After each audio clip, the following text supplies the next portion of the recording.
Freedom ವೀಕ್ಷಕರಿಗೆ ಸ್ವಾಗತ. ನಾನು ಪೂಜಾ ಗುರಪ್ಪ. ಈಗಾಗಲೇ ಮಾಯಾವಿ ಹಾಡ್ ಬಾರಿ ಒಂದು ಟ್ರೆಂಡಿಂಗ್ ಅಲ್ಲಿದೆ. ಆ ಹಾಡ್ ಬಗ್ಗೆ ಸೋನು ನಿಗಮ್ ಒಂದು ಸಂದರ್ಶನದಲ್ಲಿ ಏನಿದೆ ಹೇಳಿದ್ದಾರೆ ಅಂತ ನಾನು ನಿಮ್ಗೆ ಹೇಳ್ತಾ ಹೋಗ್ತೀನಿ.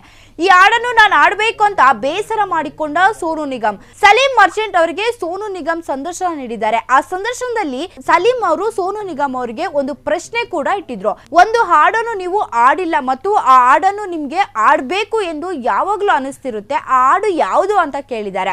ಅಂದ್ರೆ ಇದಕ್ಕೆ ಸೋನು ನಿಗಮ್ ಅವರು ಉತ್ತರಿಸಿದ್ದಾರೆ. ಸೋನು ನಿಗಮ್ ಅವರು ಚಿತ್ರರಂಗದಲ್ಲಿ ದೊಡ್ಡ ಮಟ್ಟದಲ್ಲಿ ಹೆಸರು ಮಾಡಿದ್ದಾರೆ. ಅವರು ಹಾಡುಗಳು ಸೂಪರ್, ಅವರ ಹಾಡಿದ ಎಲ್ಲಾ ಹಾಡುಗಳು ಸಮೇತ ಸೂಪರ್ ಡೂಪರ್ ಹಿಟ್ ಆಗಿದೆ. ಕನ್ನಡದಲ್ಲಿ ಮಾಯಾವಿ ಹಾಡನ್ನು ಆಡಿದ ಅವರು ಮತ್ತೆ ಸುದ್ದಿ ಆಗಿದ್ದಾರೆ. ಈಗ ರೀಸೆಂಟ್ ಆಗಿ ಒಂದು ಮಾಯಾವಿ ಹಾಡು ಬರ್ತಾ ಇದೆ, ತುಂಬಾ ಸಿಕ್ಕಾಪಟ್ಟೆ ಟ್ರೆಂಡಿಂಗ್ ಅಲ್ಲಿ ಇದೆ ಹಾಡು ಸಮೇತ. ಹಂಗೆ ಸೋನು ನಿಗಮ್ ಅವರು ಒಂದು ಟ್ರೆಂಡಿಂಗ್ ಅಲ್ಲಿ ಇದ್ದಾರೆ ಅಂತ ಹೇಳ್ಬೋದು. ಈ ಹಾಡನ್ನು ಕೇಳಿ ಫ್ಯಾನ್ಸ್ ಸಮೇತ ಸಿಕ್ಕಾಪಟ್ಟೆ ಖುಷಿ ಪಟ್ಟಿದ್ದಾರೆ. ಸೋನು ನಿಗಮ್ ಹಾಗೂ ಸಂಜಿತ್ ಹೆಗ್ಡೆ ಜುಗಲ್ಬಂದಿಯ ಪ್ರೇಕ್ಷಕರಿಗೆ, ಅಂದ್ರೆ ಅವರಿಬ್ರು ಒಂದು ಒಟ್ಟಾಗಿ ಸಾಂಗ್ ಮಾಡಿರೋದು ಪ್ರೇಕ್ಷಕರಿಗೆ ಇಷ್ಟ ಆಗಿದೆ. ಸೋನು ನಿಗಮ್ ಅವರು ಮಾಯಾವಿ ಹಾಡಿನ ಬಗ್ಗೆ ಸಂದರ್ಶನ ನೀಡುವಾಗ ಒಂದು ವಿಚಾರ ರಿವೀಲ್ ಮಾಡಿದ್ದಾರೆ. ಮರ್ಚೆಂಟ್ ಅಂತೇಳಿ ಸಲೀಂ ಮರ್ಚೆಂಟ್ ರವರಿಗೆ ಸೋನು ನಿಗಮ್ ಸಂದರ್ಶನ ನೀಡುತ್ತಿದ್ದಾರೆ.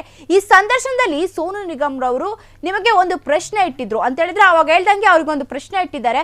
ಒಂದು ಹಾಡು ನೀವು ಆಡಿಲ್ಲ ಮತ್ತು ಆ ಹಾಡನ್ನು ನಿಮ್ಗೆ ಯಾವಾಗ್ಲೂ ಆಡ್ಬೇಕಂತ ಅನಿಸ್ತಾ ಇರುತ್ತೆ, ಯಾವ ಹಾಡು ಅಂತ ಮರ್ಚೆಂಟ್ ಅವರು ಒಂದು ಸಂದರ್ಶನದಲ್ಲಿ ಕೇಳ್ತಾರೆ. ಯಾವ ಹಾಡು ಅಂತ ಕೇಳ್ತಾರೆ. ಈ ರೀತಿಯಾಗಿ ಬಹಳಷ್ಟು ಹಾಡುಗಳು ಇವೆ ಅಂತ ಹೇಳಿದ್ರೆ ಸೋನು ನಿಗಮ್ ಅವರು ಹೇಳ್ತಾರೆ. ಈ ರೀತಿ ಆಡ್ಬೇಕು ಅಂತ ಅನ್ಕೊಂಡಿದ್ದು ಬಹಳಷ್ಟು ಹಾಡುಗಳಿವೆ ಅಂತ ಸೋನು ನಿಗಮ್ ಅವರು ಹೇಳ್ಕೊಂಡಿರ್ತಾರೆ. ಆದ್ರೆ ಸೋನು ನಿಗಮ್ಗೆ ಒಂದು ಹಾಡಿನ ಬಗ್ಗೆ ವಿಶೇಷವಾದ ಪ್ರೀತಿ ಇತ್ತು.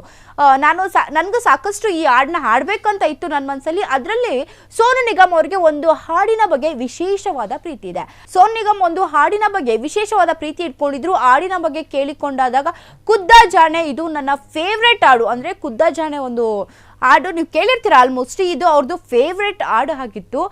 ನನಗೆ ಸಿಕ್ಕಿದ್ರೆ ಖುಷಿ ಆಗ್ತಾ ಇತ್ತು, ಅಂದ್ರೆ ನಾನು ಆಡಿದ್ರೆ ಖುಷಿ ಆಗ್ತಾ ಇತ್ತು. ಆದ್ರೆ KK ಅವರು ಇದನ್ನು ಚೆನ್ನಾಗಿ ಹಾಡಿದ್ದಾರೆ, ನನಗೆ ಸಿಕ್ಕಿದ್ರೆ ನಾನು ಆಡ್ತಿದ್ದೆ. ಅಂದ್ರೆ ಹಾಡು ಅವ್ರಿಗೆ ತುಂಬಾ ಇಷ್ಟ ಆಗಿತ್ತು. ಇದನ್ನ ಆಲ್ರೆಡಿ KK ಅವರು ಆಡಿದ್ದಾರೆ, ನನ್ಗೇನಾದ್ರೂ ಸಿಕ್ಕಿದ್ರೆ ನಾನು ಖಂಡಿತ ಈ ಹಾಡನ್ನ ಆಡ್ತಾ ಇದ್ದೆ ಅಂತ KK ಅವರ ಉತ್ತಮವಾಗಿ ಹಾಡು ಮೂಡಿ ಬಂದಿದೆ. ಅಂದ್ರೆ KK ಅವರು ಆಡಿದೆ ಉತ್ತಮವಾಗಿ ಹಾಡು ಮೂಡಿ ಬಂದಿದೆ. ಈ ಹಾಡು ಆಡೋಕ್ ಸಿಕ್ಕಿದ್ರೆ ನಾನು ಖಂಡಿತವಾಗಿ ನಾನು ಆಡ್ತಾ ಇದ್ದೆ. KK ಅವರು ಉತ್ತಮವಾಗಿ ಈ ಹಾಡನ್ನು ಮೂಡಿ ಬಂದಿದೆ. ಸೊ ನಾನೇನಾದ್ರೂ ಈ ಹಾಡನ್ನ ಆಡಿದ್ರೆ ಇಷ್ಟೊಂದು ಚೆನ್ನಾಗಿ ಬರ್ತಾ ಇಲ್ಲ, KK ಅವರು ತುಂಬಾ ಚೆನ್ನಾಗಿ ಆಡಿದ್ದಾರೆ ಎಂದು ಸೋನು ನಿಗಮ್ ಆಲ್ರೆಡಿ ಹೇಳ್ಕೊಂಡಿದ್ದಾರೆ. ಸೊ ಮಾಯಾವಿ ಹಾಡು ಸಾಕಷ್ಟು ಟ್ರೆಂಡಿಂಗ್ ಅಲ್ಲಿದೆ. ಅದರಲ್ಲಿ ಸಂಚಿತ್ ಹೆಗ್ಡೆ ಅವರು ಸಮೇತ ಭಾಗವಹಿಸಿದ್ದಾರೆ. ಇಬ್ರು ಒಂದು ಕೋಆರ್ಡಿನೇಷನ್ ತುಂಬಾ ಚೆನ್ನಾಗಿ ಬಂದಿದೆ, ಪ್ರೇಕ್ಷಕರಿಗೂ ಸಾಕಷ್ಟು ಇಷ್ಟ ಆಗಿದೆ. ಈ ಹಾಡನ್ನು ಕೇಳಿ ಪ್ರೇಕ್ಷಕರು ಬಹಳಷ್ಟು ಖುಷಿ ಪಟ್ಟಿದ್ದಾರೆ. ಇಂತಹ ಒಳ್ಳೆ ಅಪ್ಡೇಟ್ಸ್ ನಾನು ನಿಮ್ಗೆ ತಿಳಿಸ್ತಾ ಹೋಗ್ತೀನಿ. ಅಲ್ಲಿವರೆಗೂ ನೋಡ್ತಾ ಇರಿ ಫ್ರೀಡಮ್ ಟಿವಿ, ಇದು ಜನಸಾಮಾನ್ಯರ ಶಕ್ತಿ. ಕ್ಷಣ ಕ್ಷಣದ ಸುದ್ದಿಗಳಿಗಾಗಿ ಫ್ರೀಡಮ್ ಟಿವಿ ಸಬ್ಸ್ಕ್ರೈಬ್ ಮಾಡಿ, ಲೈಕ್ ಮಾಡಿ ಹಾಗೂ ಫಾಲೋ ಮಾಡಿ. ಹೊಸ ಸುದ್ದಿಗಳ ನೋಟಿಫಿಕೇಶನ್ಗಾಗಿ ಬೆಲ್ ಐಕಾನ್ ಮೇಲೆ ಕ್ಲಿಕ್ ಮಾಡಿ.